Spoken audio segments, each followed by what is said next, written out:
Hey, Tamira here. And I look cute. I'm excited. I'm happy that I look cute. So come on in, say hello. Let me know where you are watching from. If you have a business bestie, if you have a friend that you'd like to go on the journey of discovering digital marketing and freeing yourself maybe from corporate, tag them, share this video with them. Let's get some audience build up here. It really helps to do that when you double tap on the screen, when you share, and when you comment. I really want to keep this as interactive as possible. So the more you interact with me in the comments, the better content I actually give you, because it really does inspire me and fuel me. So come on in, and I'd love to hear where you are watching from. If you are at all involved with leveraging your digital marketing skill set in today's modern economy, there's so much going on.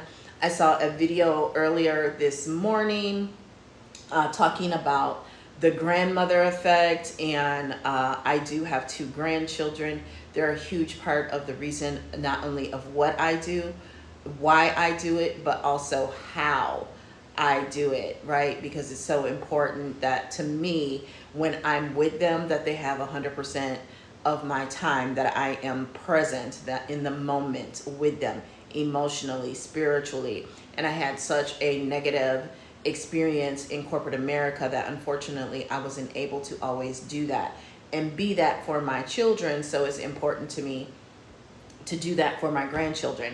And so it was so refreshing and validating when I saw this video that I saw earlier. So come on in, let me know where you're watching from. It really helps me when you double tap on that screen. It helps me just stay going and stay the course and keep talking to you. So double tap that screen, share the video out. I really want to spend some time talking about this grandmother effect, right? Because I am Gen X.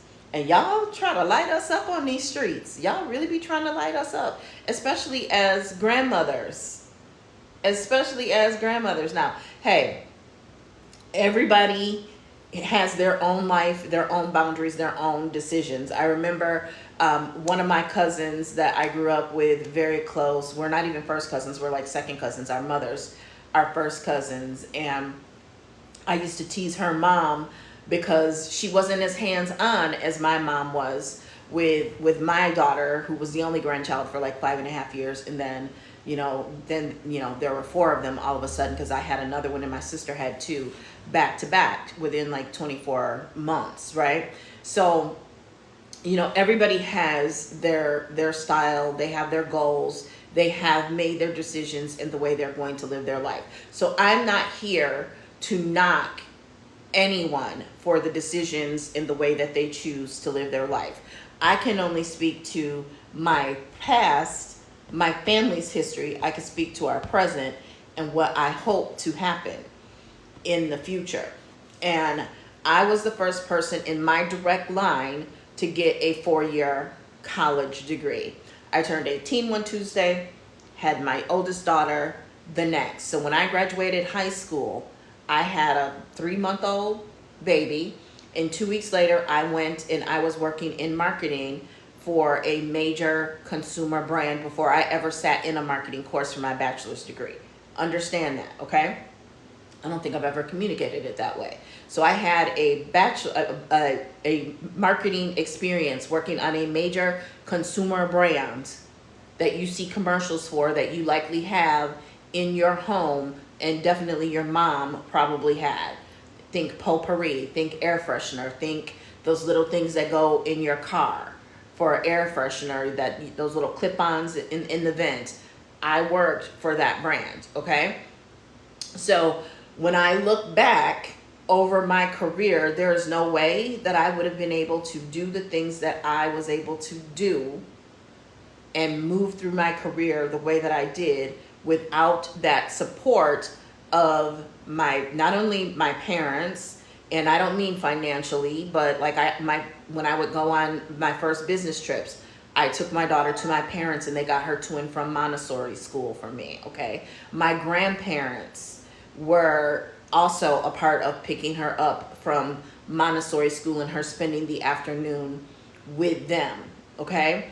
My grandparents, when I had my second child, my youngest daughter, because that job benefits sucked, and it was my first job right out of college, and so within a few months out of college, I got pregnant again, okay? And so my grandmother babysat, so, and my oldest daughter would catch the bus from my grandparents' home and catch the bus back to their home, and so I took this 6-week-old baby to my grandmother, and she was so, like, you just brought her to me and she's already dressed. So my baby never went back to my grandma's house dressed. In fact, it got to the point where they had their own dressers there and they had their clothes there. I remember, because I drove 45 minutes one way to work, 45 minutes back on a good day, and it snowed really bad one day, and my grandfather yelled at me, like, why are you here? You should have just gotten a hotel and stayed in Milwaukee, right? So I had that strong family support. And trust me when I say it was a blessing and it was a curse, okay? It was a blessing and it was a curse. But in the end, overall, it was definitely a blessing, because my children got to not only have grandmother support, grandfather support, and like most people, I come from a mixed bag, a blended family, right?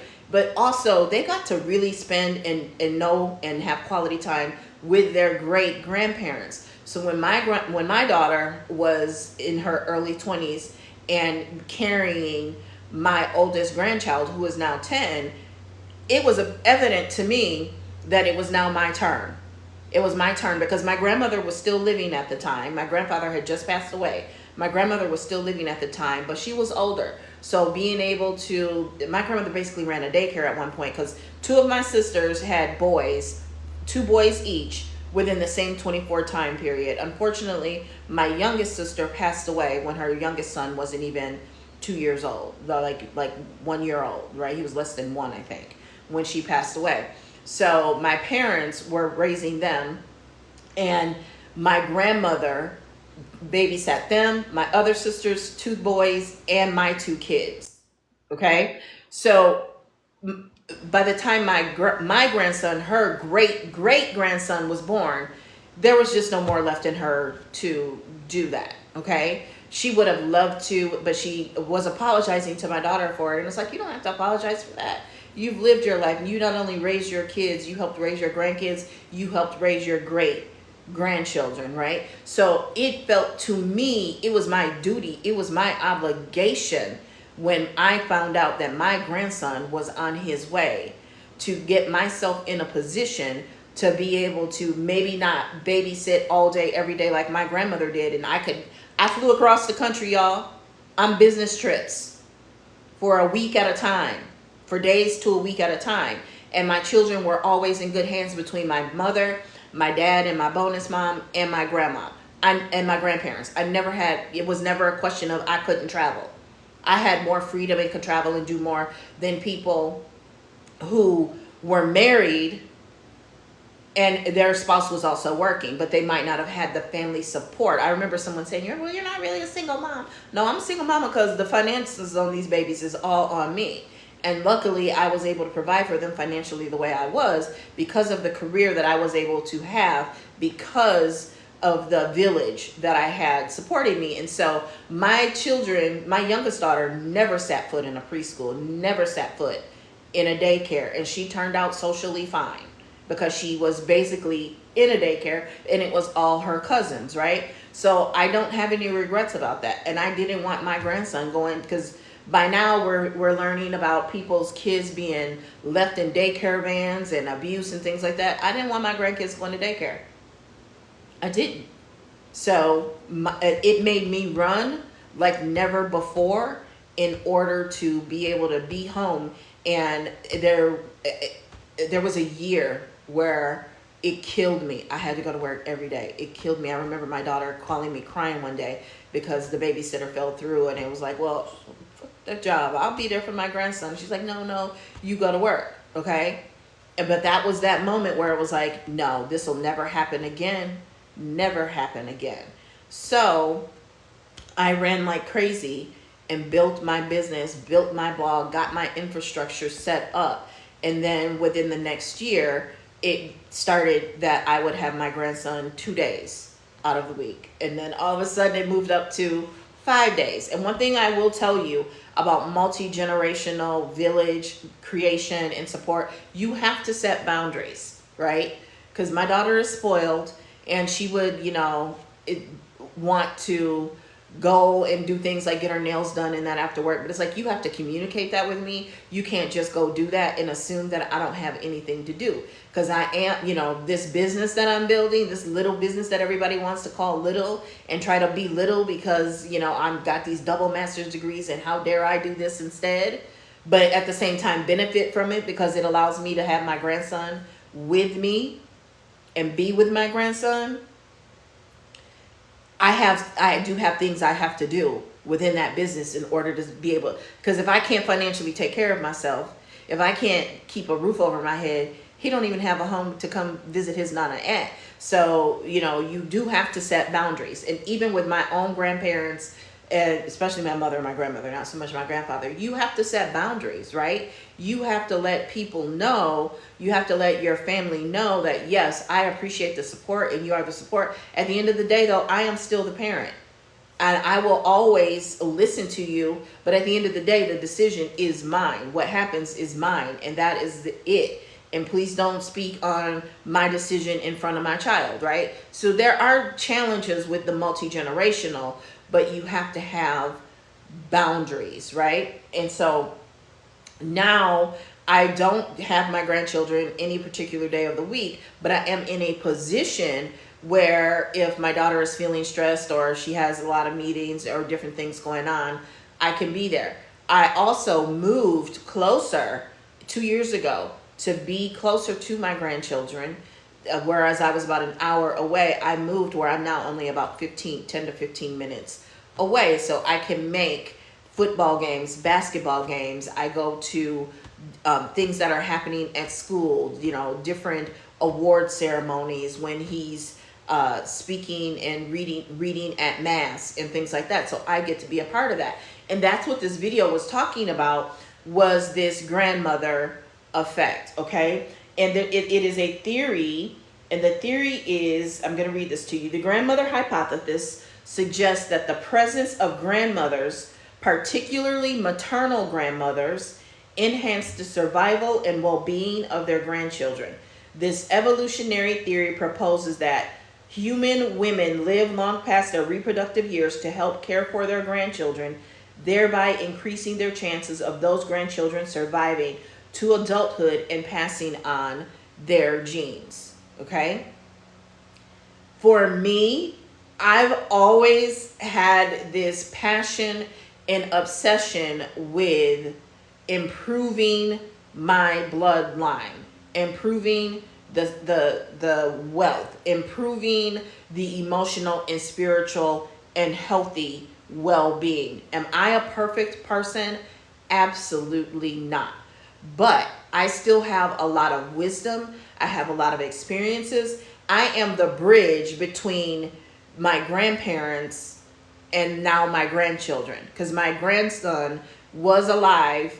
My grandmother was alive until my grandson was like 5 or he was 6. He was 6. So he does remember her, but he didn't get to experience her at the intimate level that myself and my grandchildren did. By the way, did I mention I'm the oldest daughter, oldest child, and oldest niece? That adds a whole other dynamic to it. And, people and families sometimes get jealous. And, and this specifically speaks to maternal. I do think my own experience, paternal, is just as important, because my dad's mom was a very integral figure in my life. I have aunties who are very important in their grandchildren's lives, but we learned that from my grandmother, because my grandmother had never questioned it, never had a problem with being there. And my grandparents had been foster parents for years, and they stopped being foster parents. And I think it was God's timing, because that's around the time they started to have and take care of their great-grandchildren during the day while we worked. Because my sister also highly educated,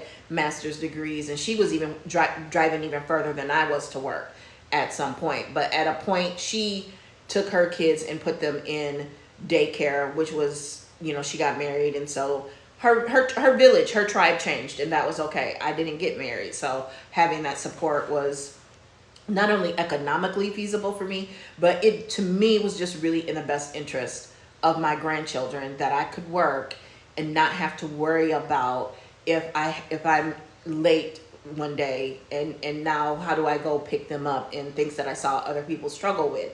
Now that also put me in a situation where I wanted to be an overworked, underpaid, used and abused, but that also is related to other traumas. And so by the time the kids were older, like middle school and like 4th grade, we moved further away. We moved about an hour away.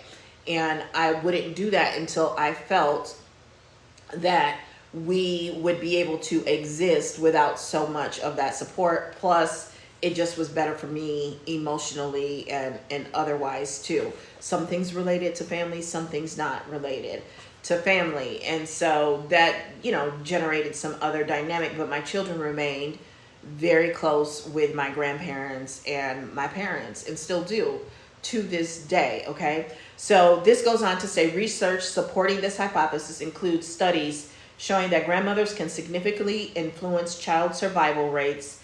For example, studies in the 17th and 18th century communities. How were there studies in the 17th and 18th communities found? The younger grandmothers living close to their grandchildren improved their children's.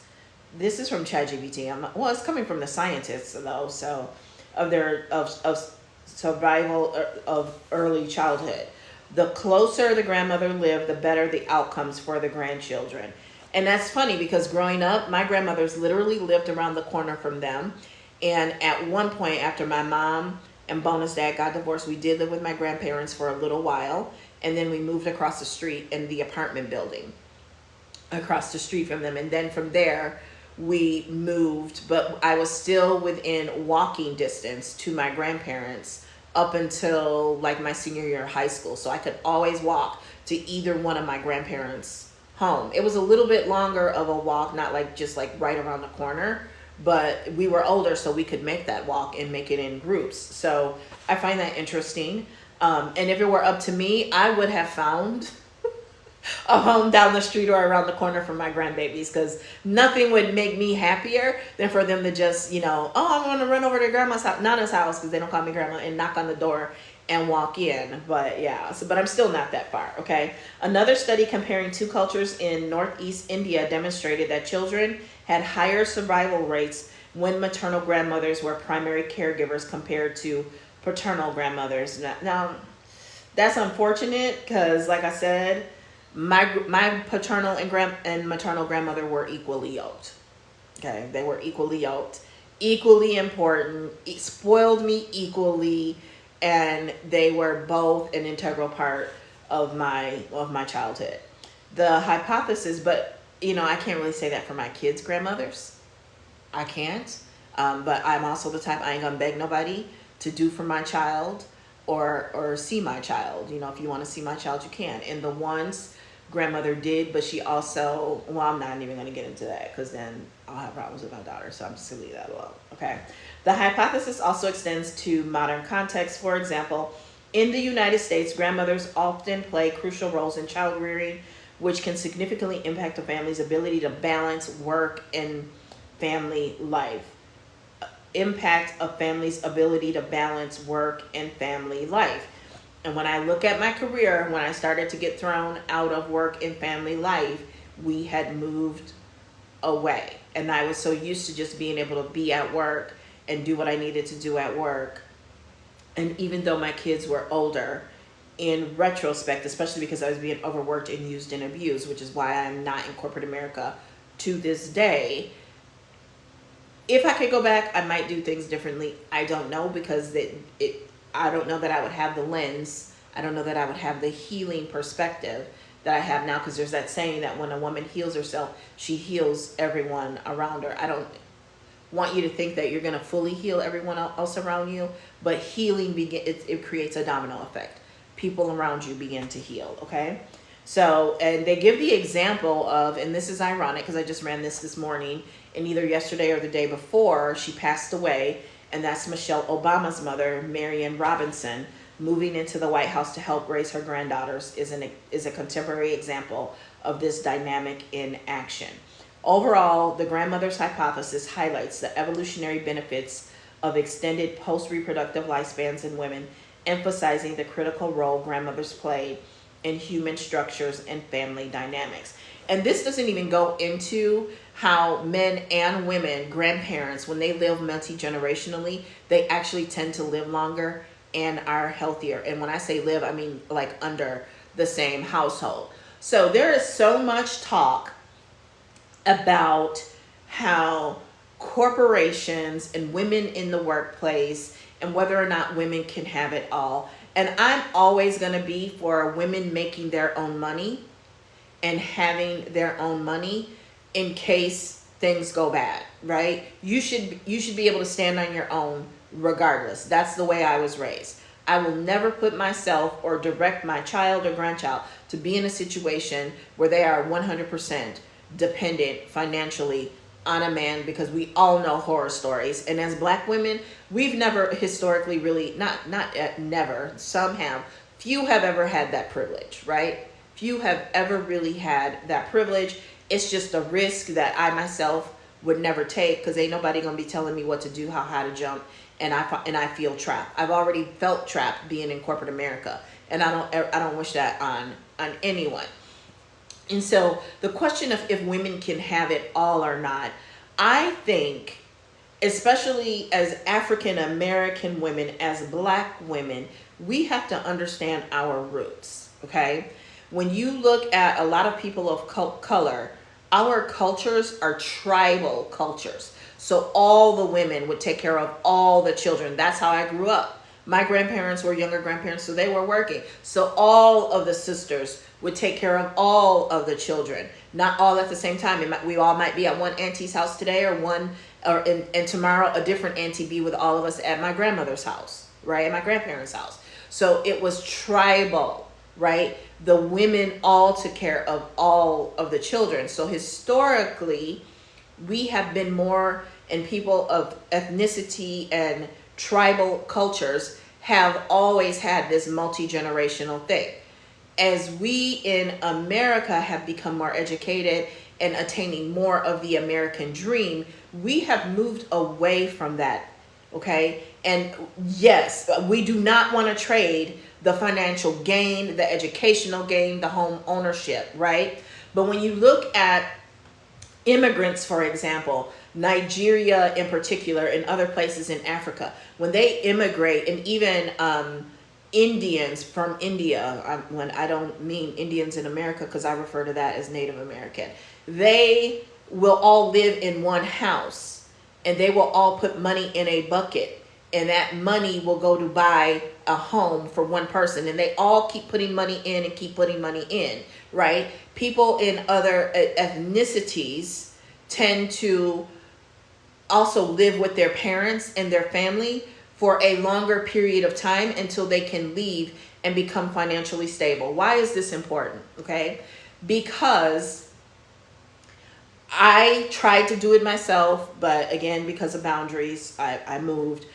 I tried to assist my daughter before she even was having a baby. You can stay home, you can stay on my health insurance until legally you can't be on my health insurance, to help her get set up in life, because as first generation college, I saw the inequality right away, okay? And I'm not speaking entitlement, I'm talking hardcore facts. I remember sitting in orientation my first day on my big girl job out of college and hearing the thousands of dollars and how people had graduated without debt. And here I am worrying about medical insurance, how I'm going to put into my 401k, car insurance, car note, and all of these things, right? So we might go get the education, but we will still be behind, right? And it takes 3 or 4 generations before we are truly caught up. But what if, instead of kicking our kids out of the home at 18, what if we took on some of these characteristics we see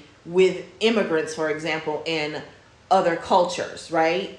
and implement that. How much often we're looking to external to fix the issues in our community, to fix the economic issues, when the answers, a lot of the answers are right in front of us, but we're so busy trying to live by mainstream standards. We're trying to measure up and live by mainstream standards, right? And so a lot of talk about daycare costs, right? I took myself out of corporate. I monetized myself. I productized myself in order to be able to do that if needed and when wanted to for my grandchildren, right? What if more women did that? What if more women were able to work from home and raise their babies? What would happen in our community? What would happen to our children? Because when you look at a lot of the things that happen in our communities and in our culture, what a lot of that stems from not having, I don't think it's a matter of one or two parents in the home. I think it's a matter of having somebody at home during the day, having somebody at home for that child to come to, right? That's just what I believe, right? And it doesn't mean you have to be married. It doesn't, I think it really boils down to the village, right? And we've gotten away from the village. And so I use digital marketing to get back to the village, okay? That's my belief. That's what works for me and my family. It might be something different for you and your family, but that is the power of digital marketing, right? A lot of people want to throw up their, I don't believe in income claims because I've worked in enough industries to know how dangerous those are to your freedom. But I would rather make a little less money and invest my time and my presence in the future of my bloodline. That's just me. That's just me. And it's not even so much about making less money. That's just, worst case scenario to me, because it's just me now. I would rather make certain sacrifices in order to protect my grandchildren and their longevity and their survival rate and their future, right? I can look at my grandson and I can tell that he is not going to be, and again, I'm not hating on nobody, he's not going to be one of these children that we read about and see on the news in courts wearing orange and shackled at the ankles and the wrists. I can tell that that's not going to be the case because I raised my daughter and I poured into her, and so she pours into him. I already know that he's going to beat statistics because I know the statistics, and he is reading at or above grade level, and he just finished the 4th grade. Because that's how they can determine, and that's how they determine how many prisons they're going to build is based on 4th grade reading levels of black males. You do know that, right? I might not have the stat exact, but you can Google it. You can fact check me and let me know in the comments, because I don't have no problem with that. I'll have no problem with that because it's not my area of expertise and my brain just can't hold everything like it used to, right? So is it a guarantee? No, but we are very active with him. He also has a village. His dad and his dad's mom and his dad's dad are very important parts of his life.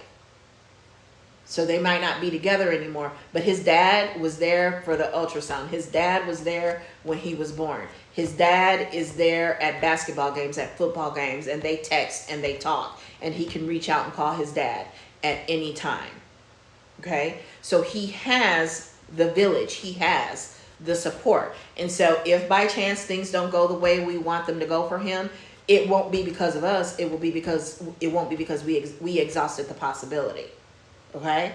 And so that is why I am so passionate about women partaking in work from home opportunities, about women finding the freedom and creating the freedom, creating and designing the life that allows them to be able to be there for their family when they are needed. Because check this out, it's not just about my grandkids. My parents are getting older. I have a fully disabled brother. And my mom takes care of him, and they live together. And he's physically disabled, so they have to use a special lift and everything to move him around, okay? So it's always been about how can I be in position to assist and help, right? With my boundaries. I'm going to put that out there. I do have my boundaries. I do have my boundaries. That it's not, it happens maybe like once every 5 years, but there are times when I have to say no, because I have to do what I have to do to still take care of me, right? So just imagine that, though. Imagine what would happen in our communities, what would happen to our future generations. We don't have to always look externally for other people. The call is coming from inside the house. The call is coming from inside the house. How do we fix some of these things? And yes, we want to get our education. Yes, we want to conquer the world. But I can tell you from experience, it wasn't all that it was cracked up to be. Them people had tons of microaggressions in corporate America. They don't want us there. And that's why more of us than ever are leaving and going and starting businesses. But as you do, make sure that you are not trading one devil for another, right? Don't leave from being a corporate slave to being a slave to your own business. You need to set up automation. You need to set up SEO. You need to set up systems so you do not become a slave to your business. If you create a business and you cannot make money, if you cannot get a customer, if you cannot generate a booking, if you cannot get appointments set without you being involved, you do not have a business. You have a job. You have another situation that you have become enslaved to, okay? And it's not too late. You can still fix it. You can still get systems and automation in place.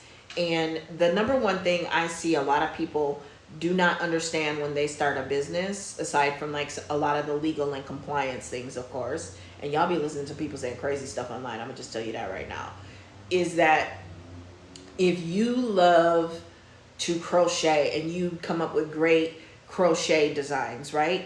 You need one of two things, and likely both. You need funding so that you can pay somebody to do the marketing for you, or you need to learn and do the marketing. And most people who are really good at their craft and they love their craft, they don't want to really learn and do the marketing. So then you've got to figure out how to legitimize your business to get the funding so that you can pay somebody to actually do the marketing for you. Because when you look at CEOs of companies, that's really what the two things that they do. Marketing and finance, right? They're out there getting the message out there. They're doing the press. They're in the press. They're building the relationships. That's marketing. And they're also, by way of doing that, getting the funding. They are securing the bag to really see their business be able to operate and grow and scale and do the things they need it to do. And you can do that as a solopreneur. And to do that, you're going to want things like website, right? You're going to want to be building an email and an SMS text message list. You're going to want to make sure that you are search engine optimizing everything so that people can find you. It's having automation and systems in place so that people don't realize how important systems and automation is from a compliance standpoint, from a reduction in complaints, from a customer experience standpoint. Yes, even as a solopreneur. So many of these social media nightmares that we hear and see about on Facebook, for example, in these groups and Reddit could have been avoided with communication, and that communication could have happened through systems and automation. Right? I love to give the example of I sell courses. So if I sell a course, and this is why I don't really promote heavily online about Pin Profits Mastery, because if you buy that course, it does take you directly to the course, but it just isn't fully set up the way that I would like it to be in order to really scale it up yet. So that's going to be happening over the summer. But I do have other courses that are in that position to be able to autopilot. I'm still not at risk like a lot of y'all though, because where I was going was if somebody buys your course on a Friday and you have to manually get that course in their hands, meaning email them or whatever, and they buy it at 1 a.m. on Friday, and you don't check your messages or your emails until Monday or Tuesday morning in some cases. Between Monday and Tuesday morning, between Friday, really that's early in the morning on Saturday, and Monday morning or Tuesday morning, that person has escalated. They have contacted the Better Business Bureau. They have contacted the State Department of Financial Institutions. They have contacted God. They are upset. And at that point, they just want their money back. Okay? And not only that, that is that much more time that they have had the ability to do a complete smear campaign of your face, your name, and your brand all over social media. So if you learn digital marketing and systems and automations just from that standpoint alone, I would suggest doing it, right? But if you cannot, here I go. A lot of people online like to brag on, oh, I scaled my business to this or that. I can name them, but I won't. And I did it without paid ads. Baby, you ain't scaled, you lying. Because I'm going to tell you what. I'm going to tell you what. And the truth eventually comes to light. Because you cannot truly scale your business without paid advertising. That's the role of paid advertising, is to scale your business, right? And it doesn't even have to be in the form of Facebook ads, TV ads, radio ads. It could be in the form of various promotions and really putting feet on the ground. And it could be advertising includes, back in the day, they would pay and have people go door to door, right? Back in the day, before companies would invest heavily in TV advertising, that's when companies would pay milkman and they would go door to door. The juice man, there were still juice delivery drivers when I was a little girl, for example. And they would knock on women's doors and talk to them and sell them on getting juice delivery, right? So that's the way you scale and technology has made that scaling easier than depending on people going door to door like they used to do back in the day. And digital marketing allows you to not be, that's how my grandson, he don't play about me being on my phone when he's around. He's 10 now. And my granddaughter is getting to be the same way. Like if I pick up my phone and I'm looking at my phone, just because they ain't paying attention to me, they're on their tablet, they're watching TV, they're doing whatever. But they notice if I pick up my phone and now I'm watching TikTok, it's a problem.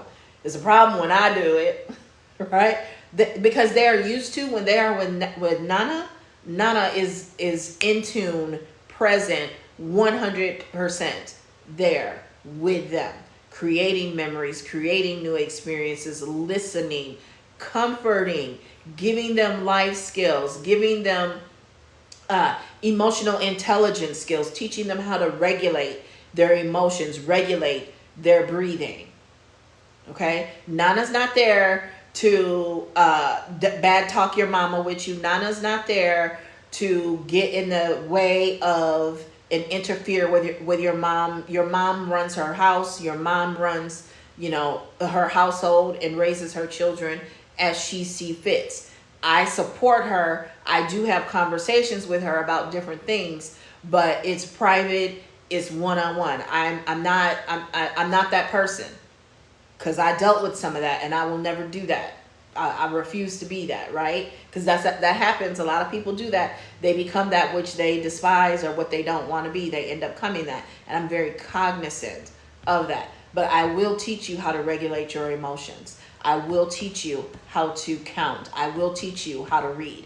I will teach you, math. I will teach you everyday regular application of what you are learning in those books. I will teach you that you need to know how to read and you need to know how to comprehend, because here are the statistics and you are a black male. I will teach you that, right? I will teach you that you don't have to go to college. I prefer that you do, but you don't have to go to college. But you need to get an apprenticeship. You need to get a 2-year degree. You need to study. You need certifications, okay? I will teach you that if you want to be an entrepreneur, you need to be able to, regardless if you want to be an entrepreneur, you need to be able to read and comprehend. But specifically, if you want to be an entrepreneur and people think being a musician or an athlete, any of that is not being an entrepreneur, but they really overlap, right? You are a business. Like Jay-Z said, I'm a businessman, right? And so you need to be able to read and understand your contracts. It doesn't mean you're the lawyer. You still need to have a basic understanding, a fundamental understanding. You need to be able to count. You need to be able to know how much change you're going to get back. Because there are people in this world who will assume because you are a black male that you don't know, that you can't read, that you can't understand, that you don't know how much money that is owed to you, right? You have to know these things. And it's not acceptable for you not to know these things. And so that is why when I heard about this grandmother hypothesis, I was like, I got to go live and I got to talk about this. I got to give my experience. I got to give my opinion on it, because I don't think enough of us are thinking that far ahead, right? I know that there are Gen X out there that don't babysit their grandkids and they're not as involved as I am. My presence is not overbearing. That's the word I was looking for. My presence is steady. It's consistent. It's here. When you need me, you call me. If I don't hear from you long enough, I'm going to call. I'm going to check up on you. I'm going to check in and just say, how you doing? How you feeling? You okay? Do you need anything? Right? And I'll be honest with you. A lot of people are surprised because I financially and materially spoiled the crap out of my children. I do not do that to my grandchildren. When they get a gift or something from me, they are very grateful because I've learned my lesson in that respect. But what I do give them is the most precious thing that I can give them is my time and my full presence when they are with me. So let me know. I've been talking. Let me know in the comments. Do you have children? Have you bought a digital MRR course? Let me know a little bit about you. I see some of you have been here for quite a while. I hope you're picking up what I'm throwing down.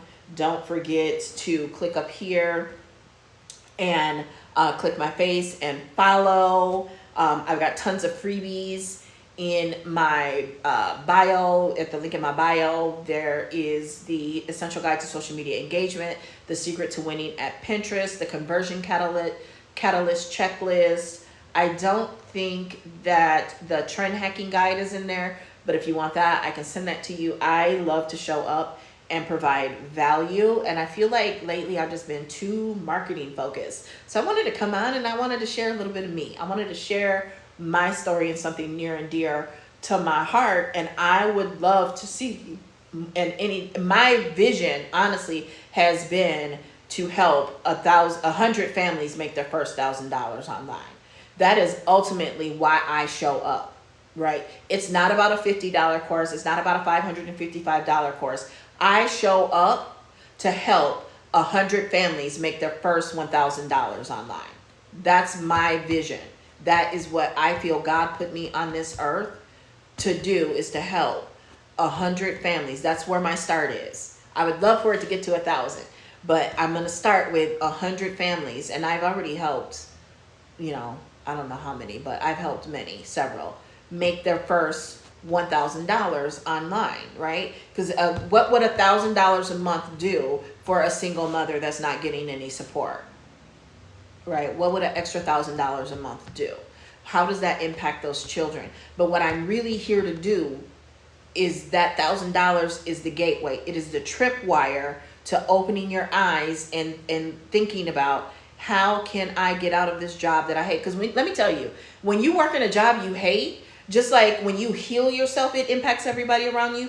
When you are dealing with those microaggressions, when you are having unhealthy stress and what it does to your health, that impacts your children.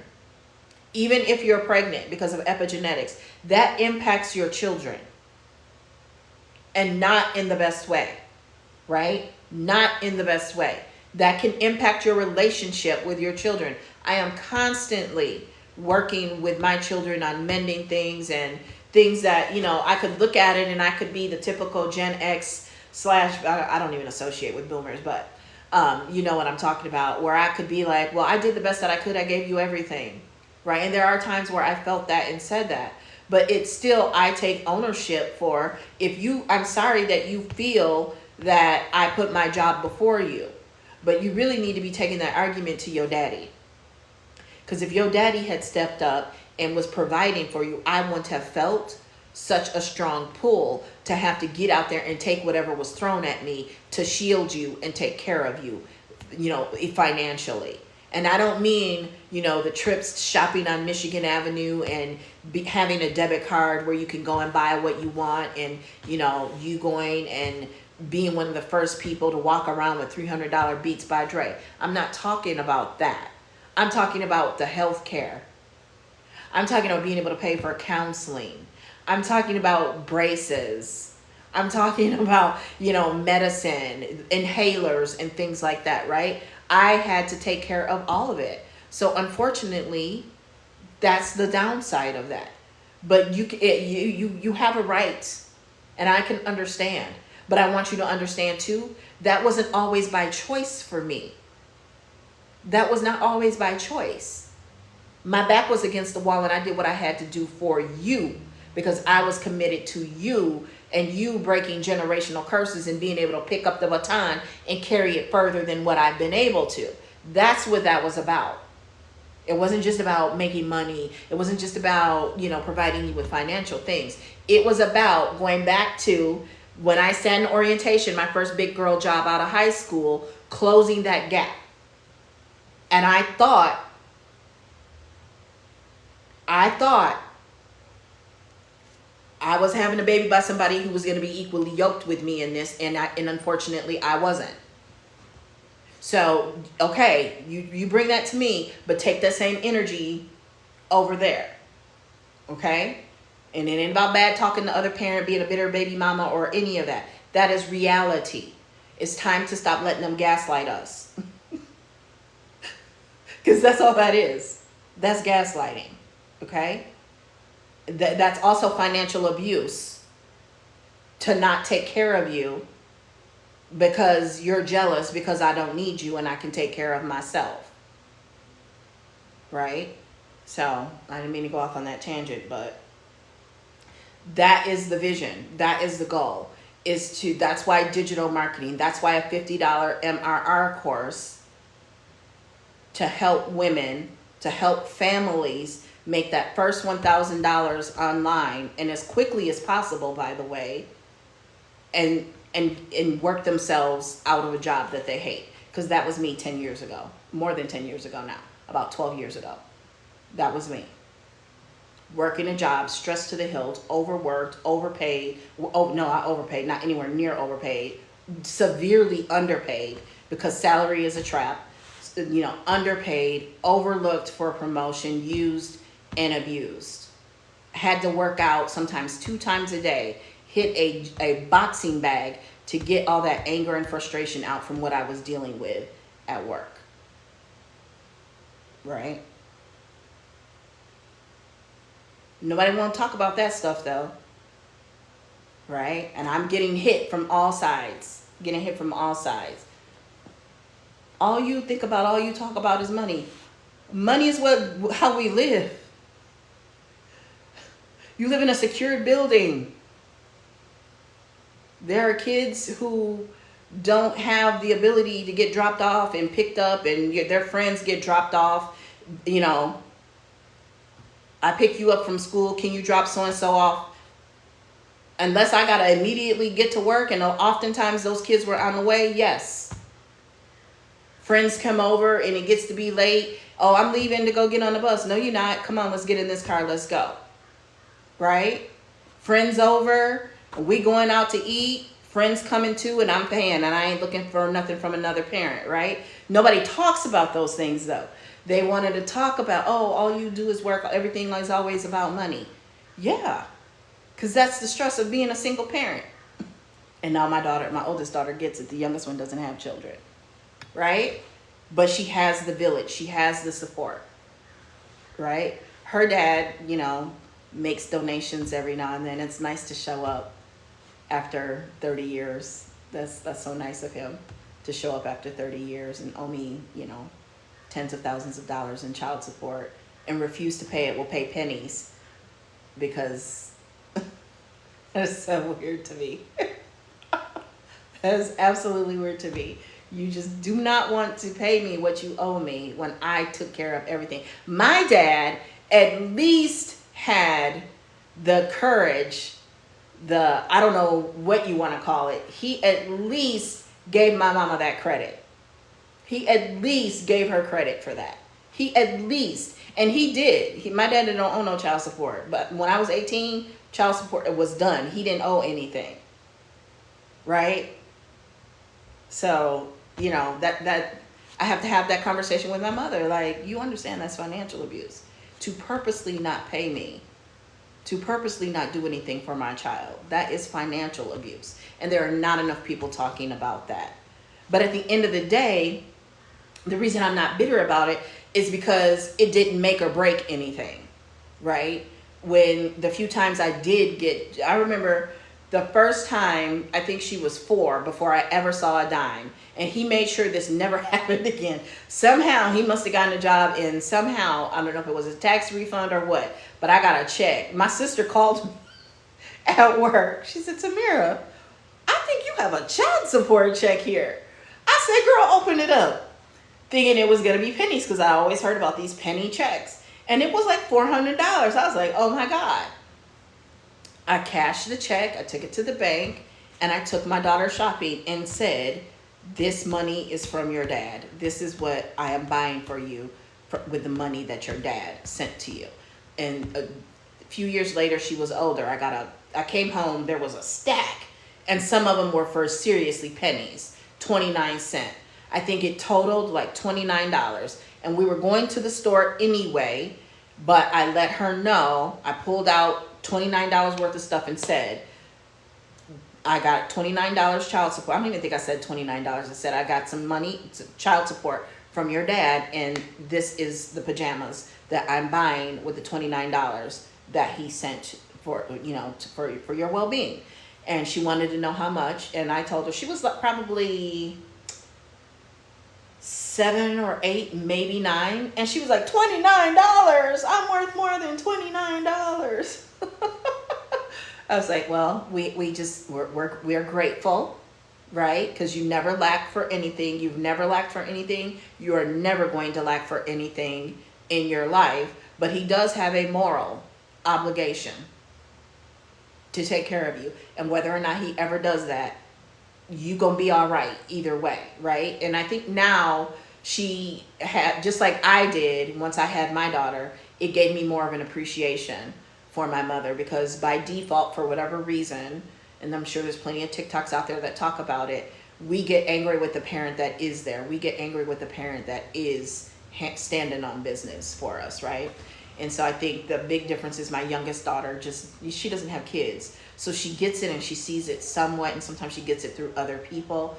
And part of it is too, she's a Gemini, and she just stubborn as a mule. Some of it's just her personality. So, you know, we're all in a good place, and it really does boil down to that maternal grandmother and having daughters. And I'm not discounting paternal grandmothers. They play a role, and there are good ones out there. I was fortunate to have had a good one.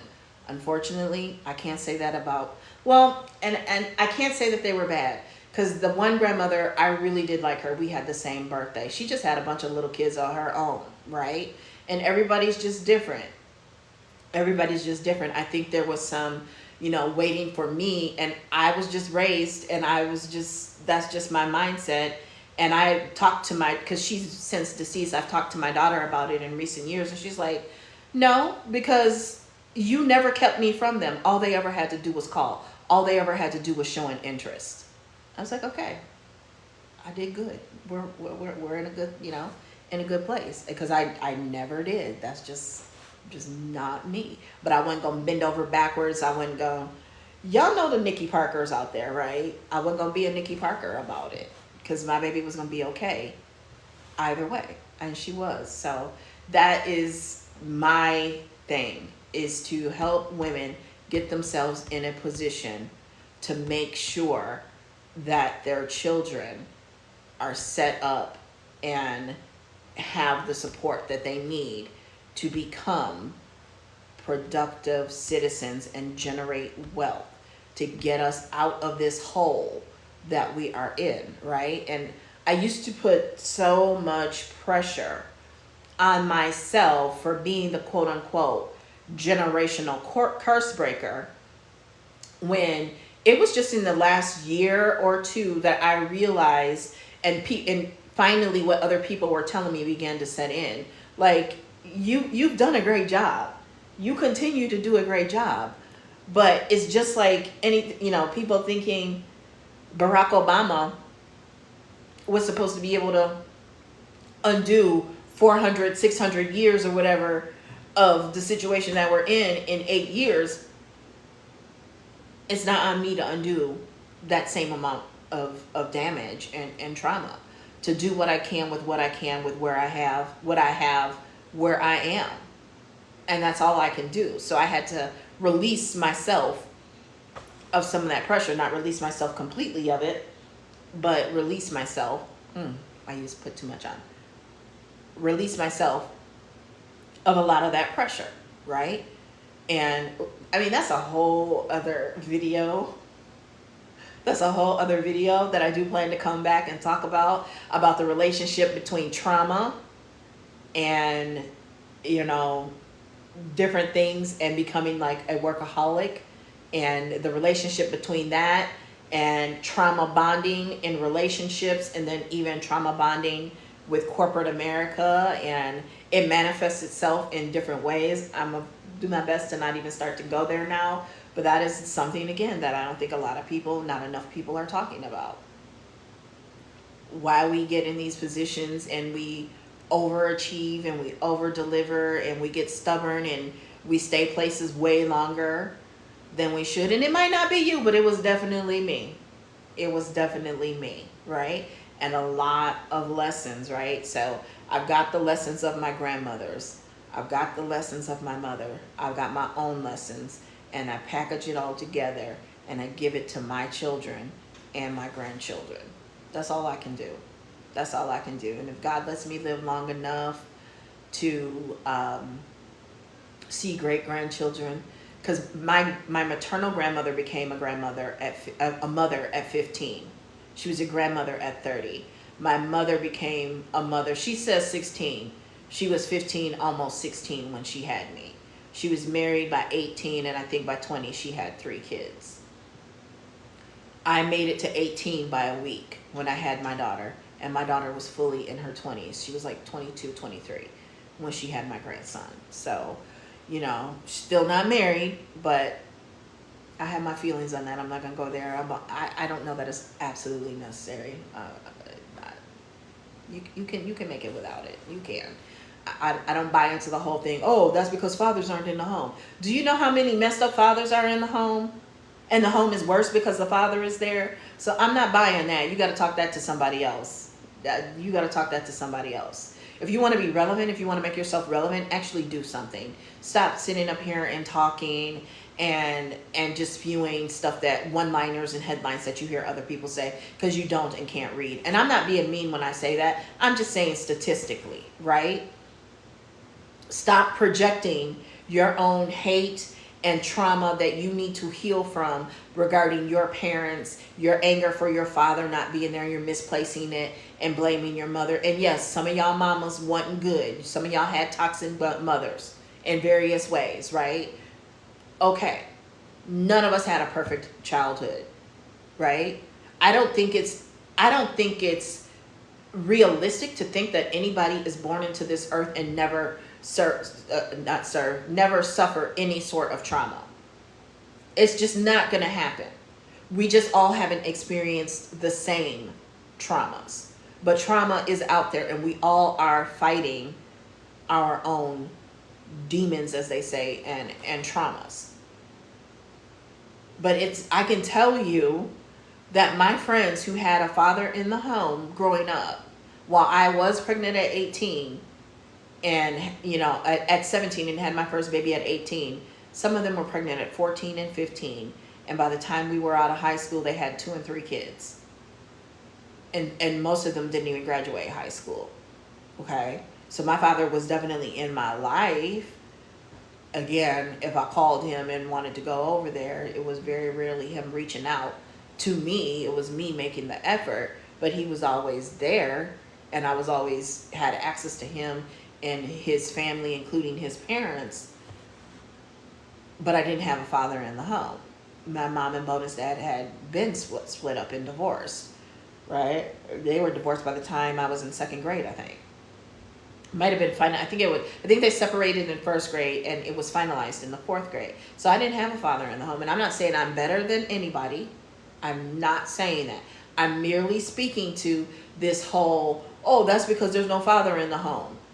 If you're a crappy father, being in the home doesn't mean you're going to be a better father. It just means you ain't homeless.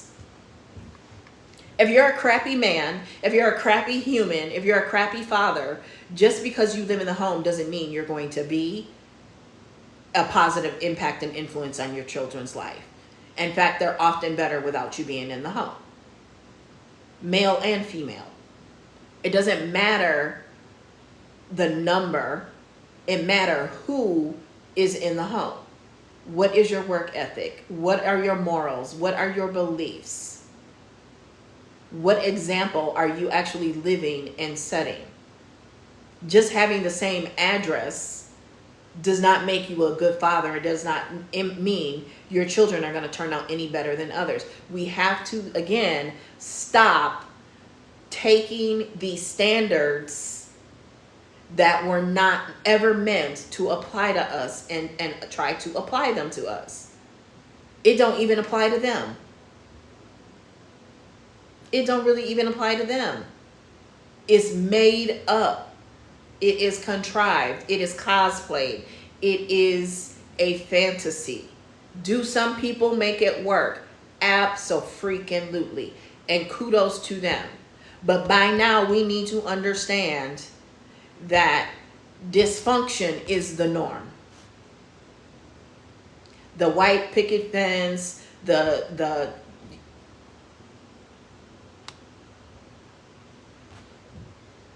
minivan, the two parents, the 2.5 kids, now probably down to 1.8 kids, is not a reality. Hey, lady.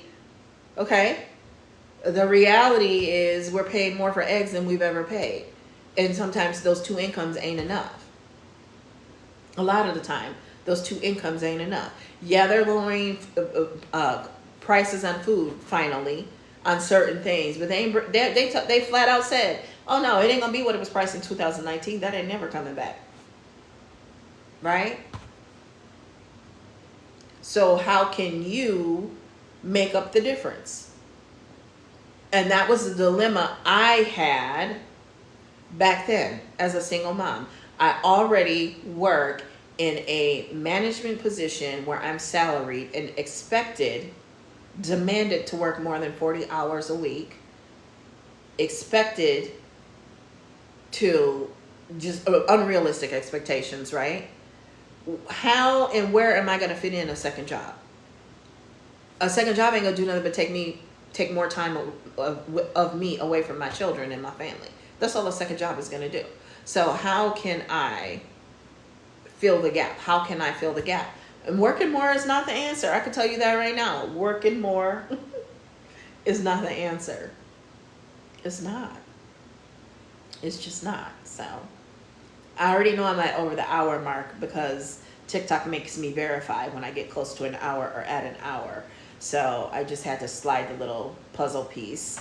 Thank you. Thank you, lady. Thank you for the hearts. Thank you.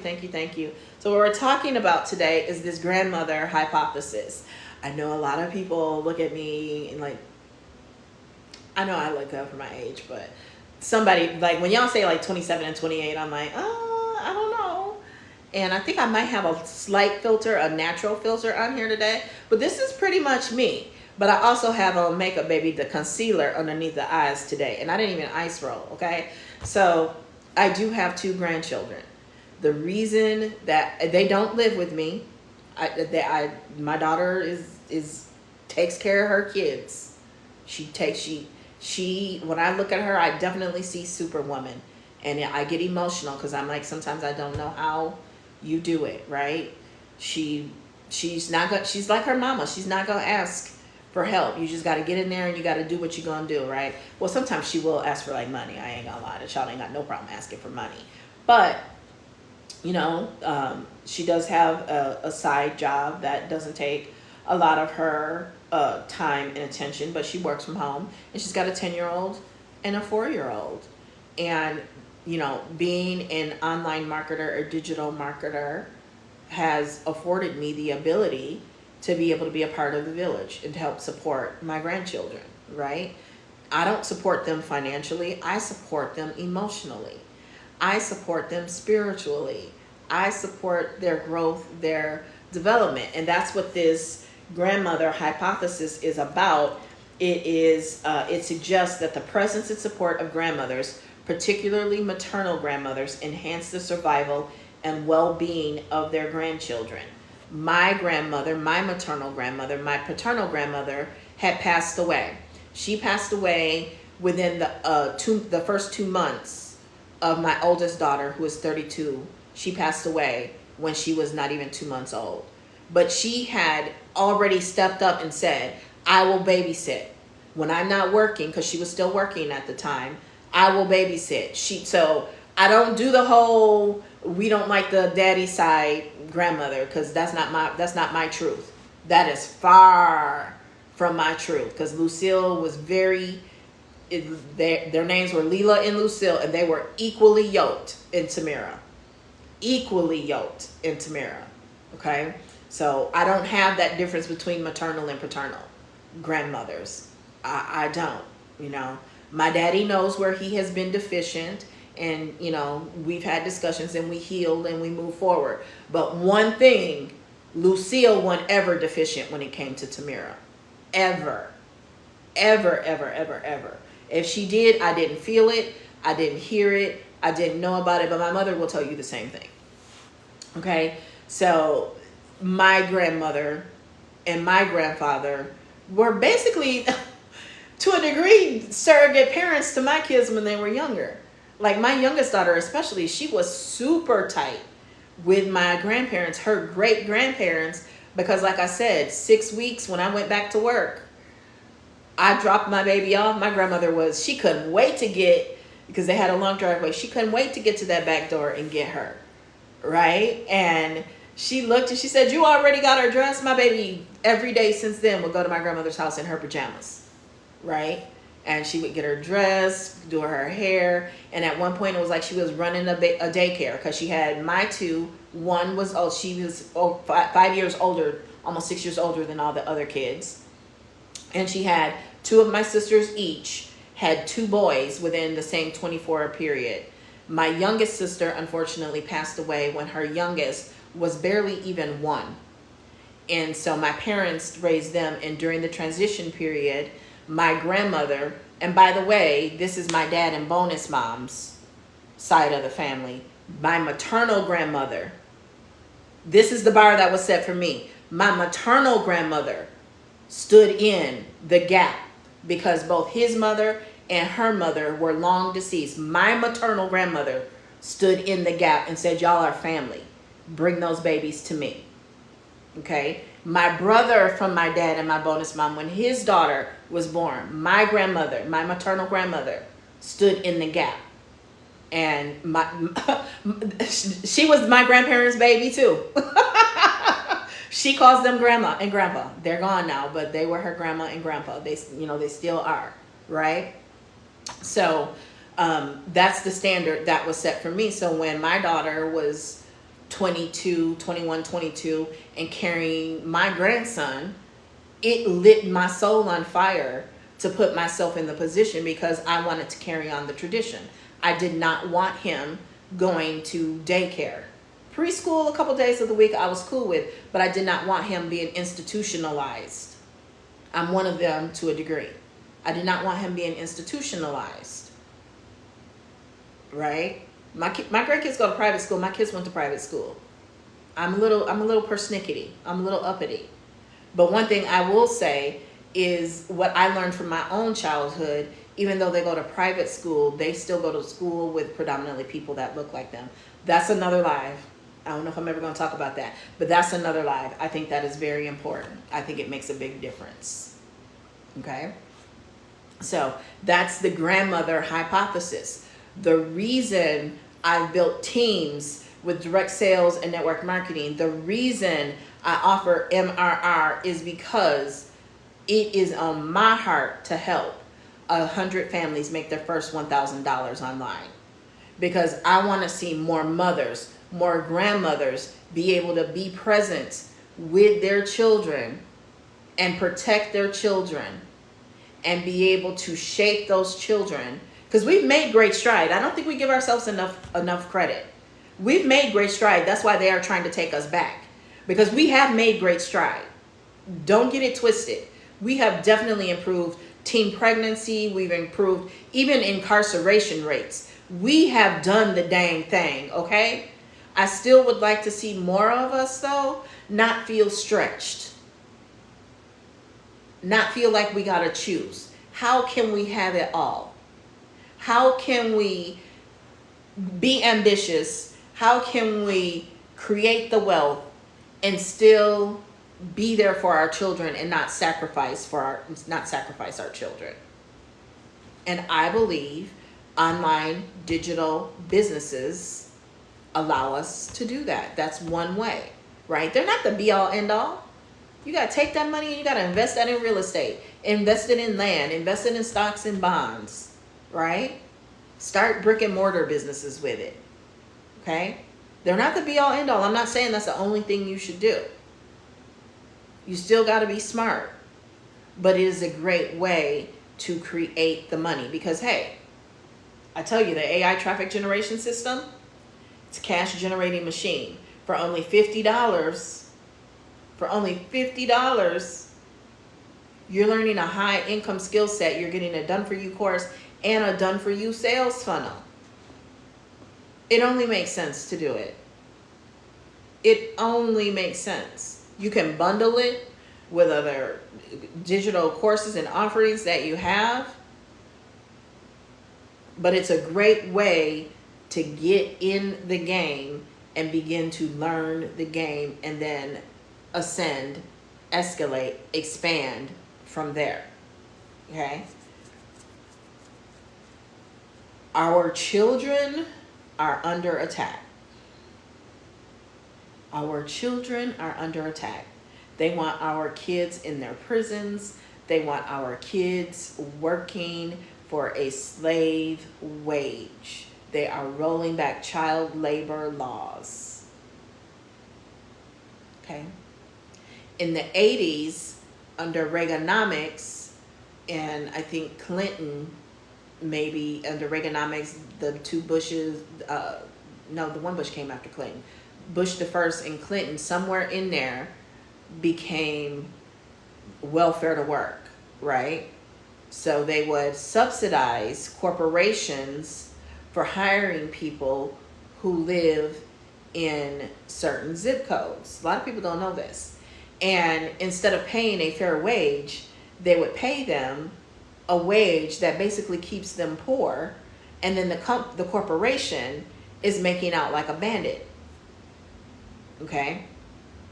So in the 80s, they tried to get people to get married. Because everybody lies. They talk about, oh, they took the male out of the home for welfare. No, that's not what happened. I'm not going to get into what really happened, but that's not the truth. That is not the truth. Because if you were married, then they looked at both of your incomes and the man would have to work. And a lot of the men just didn't want to work. Right? So they did not drive men out of the home. That's not true. Okay? But in the 80s, they really wanted to try to incentivize people to get married, but not financially, of course, but they wanted to try to incentivize people to get married, you know, even if they were teens, they would rather see you get married because that's their belief. I'm not here to argue that. But there was this whole welfare to work thing. So you had to work, you had to be looking for work in order to get benefits, to now where I think it's just food stamps. I don't think they financially give people money anymore.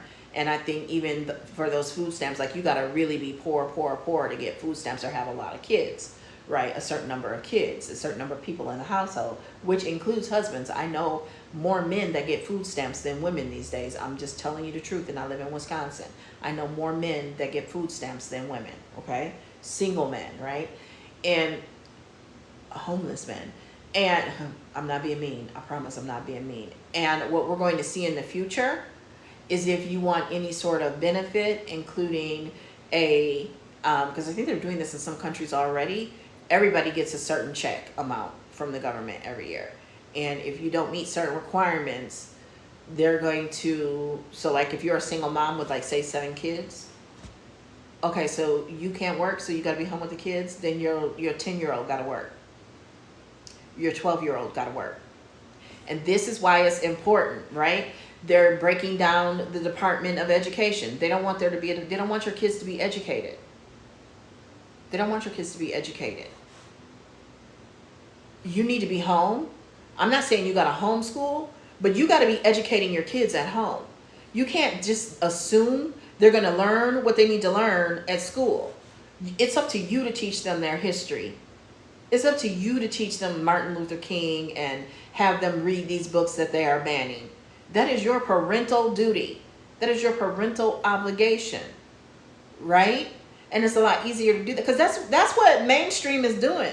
They're homeschooling. They're building businesses from home.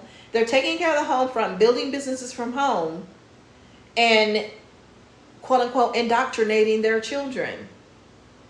And we still think it's the government that's supposed to educate our kids. It's not on the government to educate your baby. My kids didn't learn the ABCs and the count at school. They didn't learn their address at school. They didn't learn how to read and write at school. They didn't learn how to spell their name at school. And I was working a full-time job. And with my oldest, I was actually working multiple part-time jobs and going to school full-time. It's on us. And I'm not saying everybody's not teaching their kids. I'm just speaking in general because there's always outrage. They know how to rage bait us. They know how to get us to act highly emotional and distract us very easily. And I'm just here telling the real deal, okay? It's up to us. And it's going to be more important for us. And that is why y'all better be getting close to your mamas. You better be getting close to your grandmas. You better be building that tribe. You better be building that tribe. You better be building that village because that's what it's going to take to raise these kids and really break through. We used to think it was education. Education, I'm never going to knock it. I'd go back and get it again in a heartbeat. I'd probably get more. Education is only going to do so much, though. Education is still only going to do so much. We got to get back to that tribal. We got to get back to that village. We got to get back to that multi-generational living, right? People out here buying compounds. They're buying compounds, meaning they buying large plots of land and dividing it up, and the family is living there. And it includes people that look like me too. There are some of us that are doing it, right? We've got to prepare. We cannot just sit here and think, oh, go to school, get a good education, get a good job. No, that's going to be the key right to whatever for some of us. And we have to think about these kids. The unfortunate thing is some of our parents, some of us have this, I had to pull myself up by my bootstraps, so you do too. And that is going to hurt us. And it is hurting us. I for the life of me, I'm stuttering because I don't understand it. I'll never understand that. That makes zero sense to me. That makes zero. I had to pull myself. So you know how hard it is. And just because you suffered, you want to see me suffer too. That's wild to me. That y'all out here doing this to y'all kids and to your future generations. And then scream that it is Biden's fault. It is Obama's fault. It is whoever's fault. You know, a few years ago it was Trump's fault. Now y'all love him saying he gave you $100. Y'all gonna blame anybody. And this ain't political. I'm not picking a party. I'm an independent. I don't owe any of them my loyalty. But the point is, at the end of the day, we gotta look at ourselves. We gotta look at ourselves. Okay? And I'm not one that says your child is not worth $26,000 for prom. Just make sure if you're spending $26,000 for prom, you pay the bill, because there are cases where y'all ain't paying them bills. Just make sure if you pay $26,000 for a prom, that child has a down payment for a home. that they have, you know, maybe that child already had rental properties. I don't know. So I'm not speaking about them directly, just saying, right? So, you know, we gotta be making financial decisions for tomorrow, not just for the gram, not just for Facebook, not just for TikTok. We gotta be not only thinking about that child's future, but that child's children's future.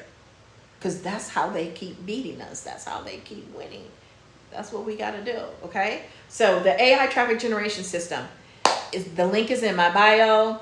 I'm going to go. I might come back live later, but I just really felt compelled to come on here and talk about the grandmother hypothesis.